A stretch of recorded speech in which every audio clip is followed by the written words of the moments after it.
Fargo CW. We're uncovering new details about an internal investigation of a local Fargo police officer accused of lying, not filing paperwork, and not responding to calls for service while on patrol. Officer David Belke has been on paid administrative leave from the Fargo Police Department since April 10th. And tonight we learned why his bosses took the steps that they did. Valley News Team's Cornelius Hawker joins us in studio to explain. Cornelius? Christine, up until now, we were led to believe the investigation questioned certain things Belke may have done wrong while on the job. But a letter from Chief David Todd takes it a step further, citing comments Belke made at a day shift briefing on April 7th of this year. The comments made some of his colleagues believe he wanted to harm members of the department. We also checked Belke's yearly evaluations dating back to 2003. There are several instances of praise and areas where he could use some improvement.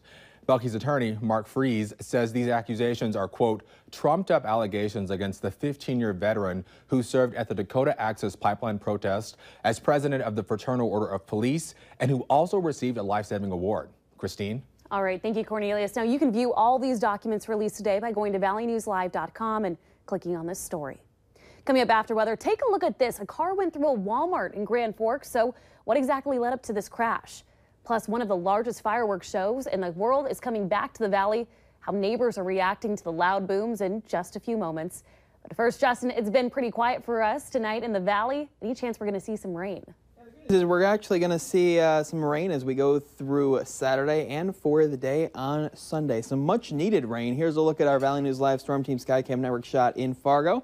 Nice sunset out there with partly cloudy skies as temperatures are falling back through the 60s at 69 degrees right now. Wind has gone calm. Moorhead at 72 and in Grand Forks at 71 degrees. We got mostly cloudy skies with that wind light from the east. Other temperatures show we're at 68 at Detroit Lake, 66 at Fergus Falls and up toward Thief River Falls, 70 Valley City, 66 at Jamestown, and Devil's Lake holding at 67 degrees. The wind speeds mainly from the north or west, and they've gone pretty light, say 0 to 10 miles per hour in most places. Now the satellite loop shows that we are staying dry with partly cloudy skies across the northern valley, Devil's Lake Basin, Jamestown area, and Fargo and most of Lakes Country right now. Just a few more passing showers. Here's a shower that is right over Red Lake. It should start to move off to the south as we go through the next 30 minutes or so. We also have a shower just off to the south of Bemidji, approaching areas just off to the east of the Park Rapids area. And that's all for the moisture. We have this trough that's working its way away from us, but high pressure is in charge across most of the viewing area, giving us partly cloudy skies. Our next weather maker, this low pressure system, which will move northwest to southeast across the area. And as it goes through western North Dakota, it will give them some much needed rain as we go through the overnight period and for Saturday morning. For us, we've got partly cloudy skies, temperatures falling back through the 50s, so a cool night. And there's that rain moving through western and central North Dakota as we go through the morning hours. Just some nice heavy rain in areas where they need it the most. And that moisture will work into our forecast area. We'll have a chance of some showers, possibly some thunderstorms as temperatures stay into the 70s as we go through the day on Saturday. In Fargo, we got mostly cloudy skies, a high of 78 degrees. We got lower 70s into Lakes Country. Temperatures into the mid-60s out toward Valley City, though, and lower 70s out toward Thief River Falls. And then for the day on Sunday, we are going to keep a chance of some showers mainly into the southern valley with high temperatures getting into the low to mid 70s. Extending the forecast for Monday, sunny skies, high of 82. Another chance of some showers and possibly some thunderstorms Tuesday night into Wednesday as temperatures stay into the lower 80s, then mid 70s. And then for Thursday and Friday, partly cloudy skies with mid to upper 70s sticking around. As long as I'm not seeing any 90s, that's pretty good news to me. I like the refreshing weather. Nope, 90s. We had our really hot conditions in the summer, and they're gone right now, and hopefully we're going to get some moisture over the next week. All right, thank you, Justin. Charges are still pending against a driver that crashed into a Grand Forks Walmart, leading to a total evacuation of the store just earlier today. It happened at the 32nd Avenue South location just before 4 o'clock this afternoon. Authorities say the car went about 30 feet into the store before finally coming to a stop, and even one customer was taken by ambulance to the hospital for injuries because of the flying debris. Another person refused medical treatment at the scene. Investigators say the driver was trying to stop when his car crashed through the fire doors of the building. due to what they believe was a mechanical failure. Grand Forks police are handling this investigation. The search continues for a man who robbed a Grand Forks hotel. It happened early this morning at the Spring Hill Suites off of 42nd Street. Police say an employee told them that a man wearing all white with his face covered came in during a power outage and used a note to demand money. The man is described as being around 5'7" with a slim build. Anyone with information should call the police department at 701-787-8000. The majority of people paying for sex are married white men. This is according to a new study done by the University of Minnesota. Their data shows it's average, everyday-looking men with some disposable money, typically from 30 to 50 years old. However, authorities say it has less to do with age and race, saying it's a reflection of the community. We can't completely stop prostitution, just like we can't completely stop drunken driving. We can't stop speeding. But we can intervene in the most victimized areas, which is the juvenile stuff and the trafficked people. And that's our goal. A study also finds Backpage.com is the most common way people are buying sex. This week, Senator Heidi Heitkamp helped introduce a bill to hold websites like Backpage.com accountable for their role in sex trafficking. You may see the signs on the highway reminding you to click it or ticket, and there's a good reason why. A new survey reveals more than a quarter of adults over 18 don't wear their seatbelt when sitting in the back seat of a car. Valley News Team's Molly Casey spoke with authorities about why seatbelt laws are important and why you should buckle up so that you don't become a human missile if there's a crash. It only takes a second to put on your seatbelt. But you might want to remind your backseat riders to put theirs on too.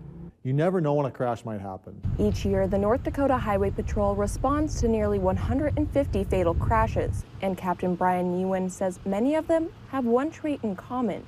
About 70% of our fatal crashes that happen every year in North Dakota involve somebody that was not wearing their seatbelt. A recent survey from the Insurance Institute of Highway Safety found that only 72% of adult respondents wear a seatbelt when in the backseat of a car. And while the backseat may seem safer, a recent crash in North Fargo demonstrated just how important seatbelts are. All three occupants of that vehicle were not wearing their seatbelt. Two of those three occupants were ejected from that vehicle. In North Dakota, there's no law requiring backseat passengers over 18 years old to wear a seatbelt. But Captain Ewan says you're better safe than sorry. The number one thing that you can do to save your life is to wear that seatbelt. From Fargo, Molly Casey, Valley News Live. And it should be noted that in Minnesota, all passengers in a vehicle must be wearing a seatbelt, whether in the front seat or the back. A West Fargo teenager says she got her life back as a normal teen. We told you about Ashton Gooslaw in February, just before she went away to a pain management boot camp for concussion-induced injury.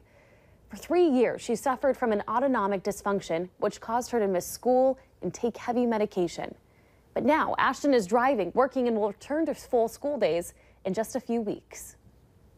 Pretty much back to life as it was. Like, I feel like it's not all focused on just me.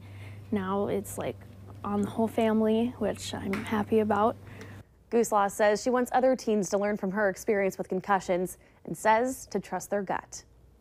This weekend, the skies of West Fargo will host one of the world's largest pyrotechnics displays as part of the Pyrotechnics Guild International Annual Convention and Show. It is a must-see for those interested in watching things go boom, but what about those that live right next door? Valley News Team's Clint DeRose talks with residents about what they're getting out of all of this. What do you guys think about the fireworks that are going to be happening this year? Good. Crews are already showing up at the Red River Fairgrounds to get set up for Sunday's big event. Once the sun goes down Sunday, the skies of West Fargo will light up with all sorts of fireworks.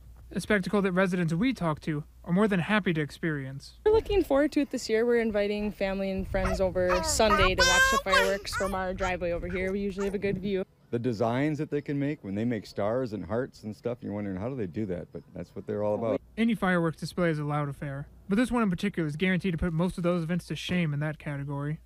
While the noise can be a nuisance for those with kids or pets that are sensitive, it isn't really a problem for people in the area. It's kind of part of the experience for us. It gets long by the end of the week, but it's okay. A week where some residents will get a free seat to the show. In West Fargo, Clint DeRose, Valley News Live. The pyrotechnics will kick off Sunday night at dusk with more performances scheduled throughout the entire week. We have an update for you on an event that Valley News Live and CW Good were a part of last Sunday. It was the Golden Drive in West Fargo. and they ended up raising $2,600. All of those funds were donated to YouthWorks.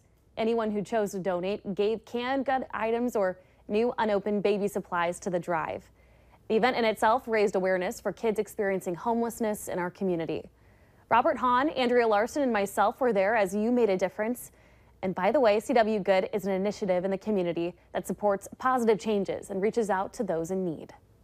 And if you need help uncovering fraud and corruption in your community, be sure to call us on our whistleblower hotline. That number is 701-237-6576 and leave your tip. That way, a member of our investigative team will get on the case and go to work to expose the truth.